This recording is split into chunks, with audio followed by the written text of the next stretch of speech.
এই পৃথিবীতে এক শ্রেণীর মানুষ আছে, তারা সবসময় একটা খারাপ পরিস্থিতি সৃষ্টি করার চেষ্টা করে।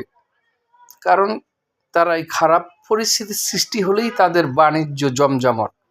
যেমন ভাইয়ে ভাইয়ে দ্বন্দ্ব সৃষ্টি করে দেয়, এবং প্রতিবেশীর সাথে দ্বন্দ্ব সৃষ্টি করে দেয়, কিংবা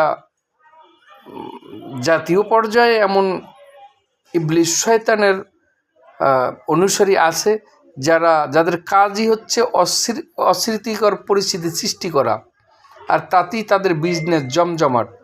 তাই এই ধরনের জানোয়ার মার্কা লোক থেকে সাবধান থাকবেন।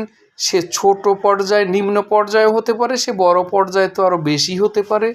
আর এইগুলো থেকে সবসময় সাবধান থাকবেন।